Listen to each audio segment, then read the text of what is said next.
All right, guys, tonight I want to talk a little bit about torque converters and how they play a role in how the car reacts. If you have a car that leaves pretty good, the front end's basically tied down, it goes about 5 feet, blows the tire off, or it goes about 10 or 15 feet and then starts to climb the ring gear, as they call it, a slow power wheelie, where the wheel just kind of gets underneath the car and then starts pushing, That's generally coming from a torque converter that's either too tight or the power is not applied enough or soon enough. So if you feel like you have everything right with your suspension and you just can't get your head wrapped around it, I see this happen more often than not. Somebody leaves, let's say you've told your torque converter manufacturer that the car makes 2,000 horsepower, okay, and it weighs 3,000 pounds.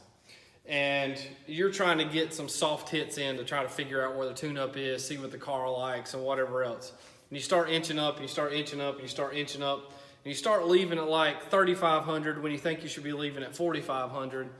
And you leave at 3,500, the car travels out about 50 or 60 feet, and then it starts climbing the ring gear, ends up on the back tires, and you're like, holy fuck, what are we doing? So then you go back and you look at the data and blah, blah, blah, blah, blah, and you're like, we got to take some out of the 60 foot, so you knock your leave RPM down, and then you add a little bit more power out further in the run.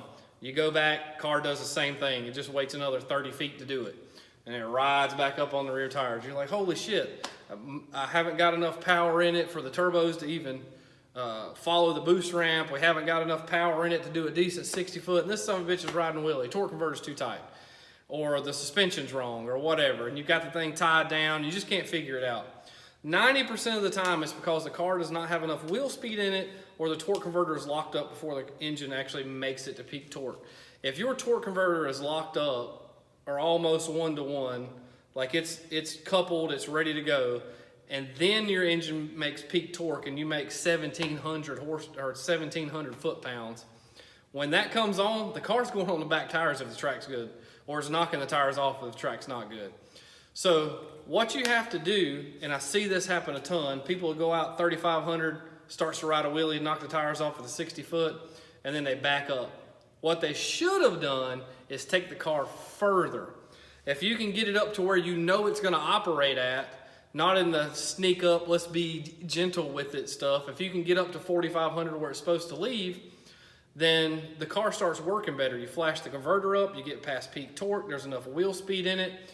I've seen cars that go out and you leave at 3,700 and the car will want to power wheelie and hold the tires up in the air for like 200 feet.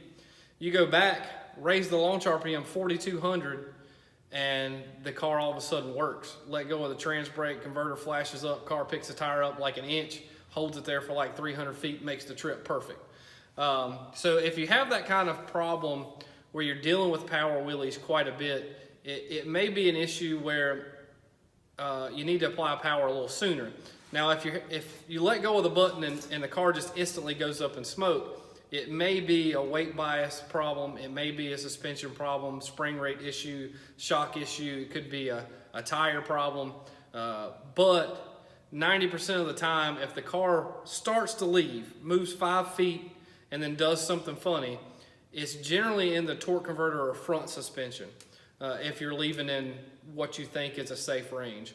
So just keep that in mind. Don't rule out torque converter, and don't stop trying to apply power all because something went wrong before you got to your power level. Converters act funny. They couple sooner than you anticipate when you leave on a lower RPM like that and you don't have enough power on them.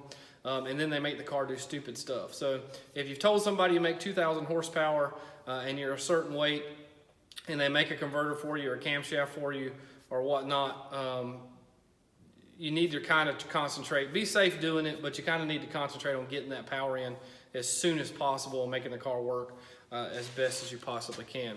But anyway, that's another thing to think about. I get a lot of calls about suspension work when it actually ends up being power management and torque converter coupling. We joke about it all the time that there's really no black magic to tuning anymore, especially with really good prep tracks.